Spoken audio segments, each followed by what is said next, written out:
All right, so last week we talked about breath. Breath is the interface, but there's something just as powerful, and most people misunderstand it: attention. Not motivation, not discipline, attention. Where your attention sits, your experience organizes. So most people think attention is passive. It isn't. Attention is directional, and direction changes everything. So attention isn't just looking at something, it's resource allocation. Your brain can only prioritize what attention highlights. If attention sits on threat, your system activates. If your attention sits on opportunity, your system opens. If attention sits on comparison, insecurity grows. So attention isn't neutral, it amplifies. And the thing is that modern systems compete for your attention because attention equals behavior.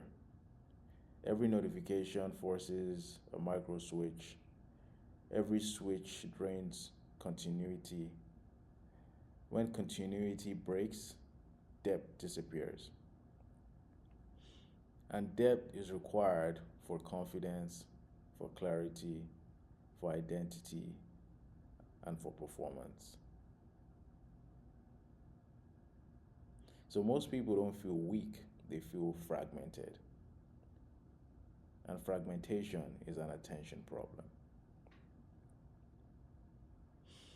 So you don't feel anxious randomly. Attention lands somewhere. Your brain scans for danger. If attention repeatedly scans for problem, anxiety becomes your baseline. If attention scans for validation, insecurity builds. If attention remains internal and stable, regulation increases. And the thing about it is that emotion follows attention, not the other way around. And so you cannot control every thought, but you can redirect your attention. That's different.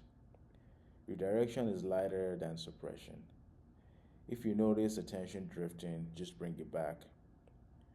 You regain coherence, and coherence builds strength. And scattered attention weakens identity. Focused attention builds gravity. So this week, notice where your attention lives. Is it outward constantly? Is it reactive? Is it scanning for validation? Just notice. And the moment attention becomes conscious, it becomes directional.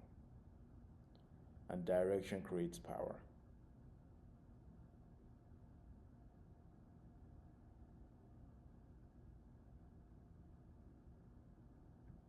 Free game.